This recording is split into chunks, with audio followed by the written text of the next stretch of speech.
स्कंद 10वा अध्याय 7वा. छकडा मोडणे आणि तृणावर्त उद्धार.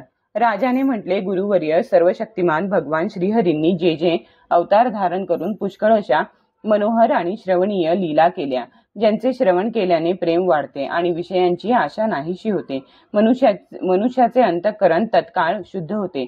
भगवंतांविषयी भक्ती आणि त्यांच्या भक्तांशी मैत्री जडते. त्या मनोहर लीलांचे आपल्याला योग्य वाटल्यास वर्णन करावे. भगवान श्रीकृष्णांनी मनुष्यलोकी प्रगट होऊन मनुष्य स्वभावाचे अनुकरण करीत ज्या बाललीला केल्या त्याही अद्भुत असतील तरी आपण त्या सुद्धा मला सांगाव्यात.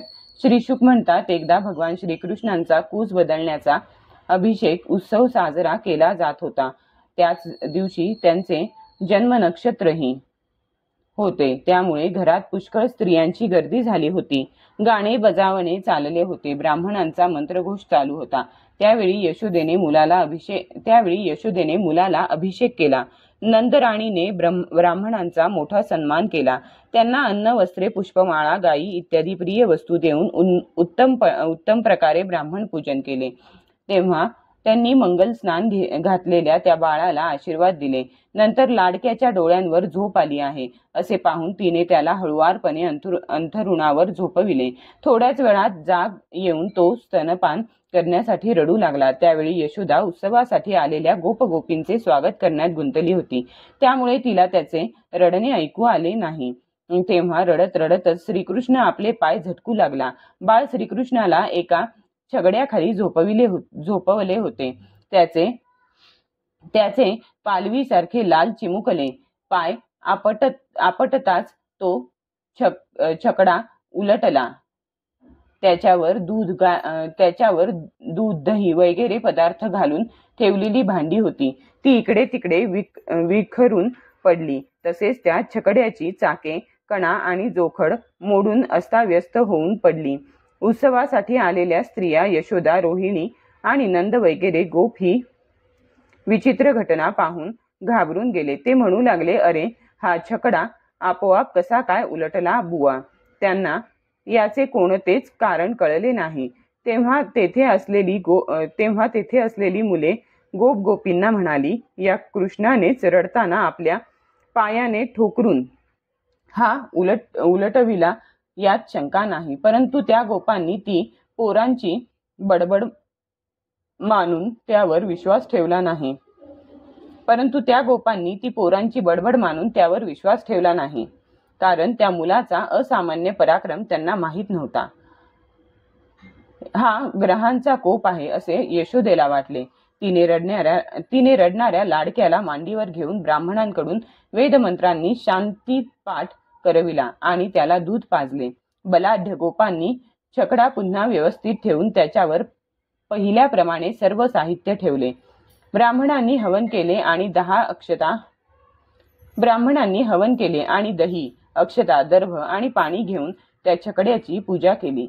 असूया, असत्य, दंभ, ईर्ष्या, हिंसा आणि अभिमान नसलेल्या सत्यशील ब्राह्मणांचे आशीर्वाद कधी विफल होत नाहीत असा विचार करून नंदांनी मुलाला उचलून घेतले आणि श्रेष्ठ ब्राह्मणांकडून सामवेद, ऋग्वेद आणि यजुर्वेदाच्या मंत्रांच्या द्वारे अभिमंत्रित आणि पवित्र औषधींनी युक्त पाण्याने त्याला स्नान घालून पुण्याह वाचन करविले आणि हवन करून ब्राह्मणांना पंचपक्वानांचे भोजन घातले. तेव्हा कोठे नंदांचे समाधान झाले. नंतर त्यांनी मुलाच्या उत्कर्षासाठी ब्राह्मणांना सर्व गुणसंपन्न वस्त्रे, पुष्पमाळा आणि सोन्याच्या साखळ्यांनी सजविलेल्या गायी दान दिल्या. तेव्हा ब्राह्मणांनी त्यांना आशीर्वाद दिले. जे वेदवेत्ते आणि सदाचारी ब्राह्मण असतात त्यांचे आशीर्वाद कधी निष्फळ होत नाहीत. ही गोष्ट स्पष्टच आहे. एके दिवशी यशोदा आपल्या मुलाला मांडीवर घेऊन त्याचे लाड करीत होती. त्यावेळी एकदम मोठ्या शिलाखंडाप्रमाणे तो जड वाटू लागला. त्या भाराने कासावीस होऊन तिने श्रीकृष्णाला जमिनीवर बसविले. याचे तिलाही आश्चर्य वाटले. यानंतर तिने भगवंतांचे स्मरण केले आणि ती घरकामाला लागली.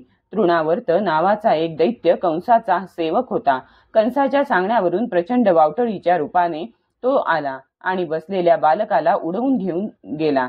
त्याने धुळीने सगळे गोकुळ झाकळून टाकले.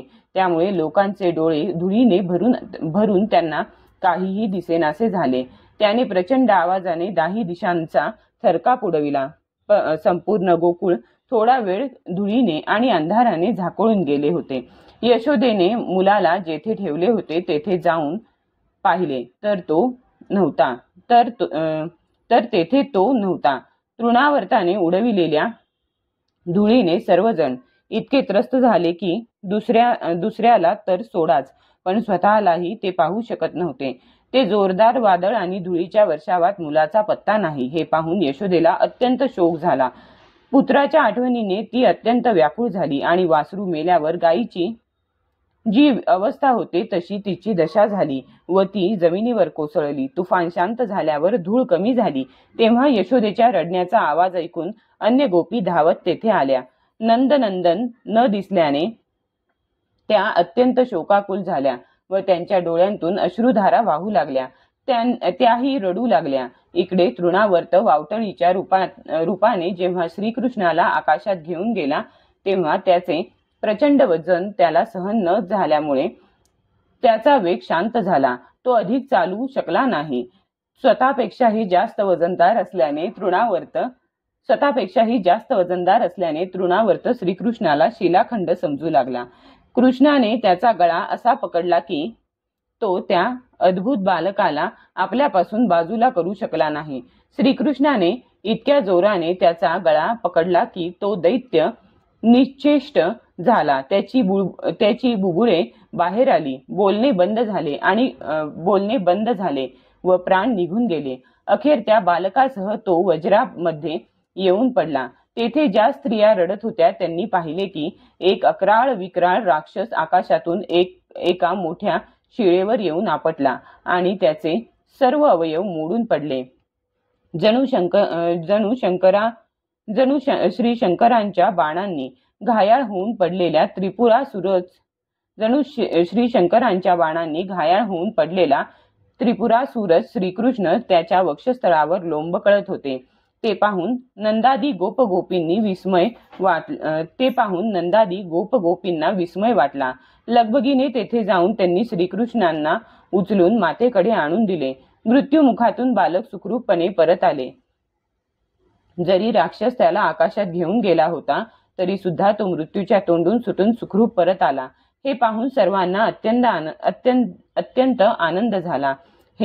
ते म्हणू लागले, अहो, हे केवढे आश्चर्य! किती अद्भुत घटना घडली ते पहा ना. या मुलाला राक्षसाने मृत्यूच्या मुखात टाकले होते, परंतु हा परत आला आणि त्या हिंसाचारी दुष्टाला त्याच्या पापानेच गिळून टाकले. साधू पुरुष आपल्या समतेनेच भयांपासून वाचतात, हेच खरे. आम्ही असे कोणते तप किंवा भगवंतांची पूजा केली होती किंवा पाणपोई घालणे, धर्मशाळा बांधणे इत्यादी लोकोपयोगी कामे केली होती किंवा यज्ञ दान वगैरे केले होते किंवा लोकांचे भले केले होते की ज्यामुळे हा बालक मृत्यूच्या तावडीतून सुटून आपल्या स्वजनांना सुखी करण्यासाठी पुन्हा परत आला. काय आमचे भाग्य! त्या महावनामध्ये पुष्कळ अशा अद्भुत घटना घडत आहेत. हे पाहून नंदाला आश्चर्य वाटले. त्याला वसुदेवाचे म्हणणे पुन्हा पटले. एकदा यशोदा आपल्या बाळाला मांडीवर घेऊन मोठ्या प्रेमाने त्याला दूध पाजत होती.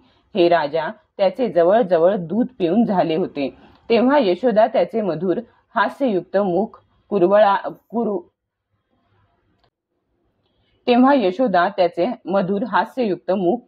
कुरवाळत होती. त्याचवेळी श्रीकृष्णांना जांभई आली आणि मातेने त्यांच्या मुखात असे पाहिले की त्यात आकाश, अंतरिक्ष, ज्योतिर्मंडल, दिशा, सूर्य, चंद्र, अग्नी, वायू, समुद्र, द्वीप, पर्वत, नद्या, वने आणि सर्व चराचर पदार्थ भरले आहेत. परीक्षिता, आपल्या पुत्राच्या मुखामध्ये अशा प्रकारे अचानक सर्व जग पाहून हरिणाच्या पाडसाचे डोळ्यासारखे डोळे असलेली यशोदा थरथर कापू लागली. तिने अत्यंत आश्चर्यचकित होऊन आपले डोळे बंद करून घेतले. अध्याय 7 समाप्त.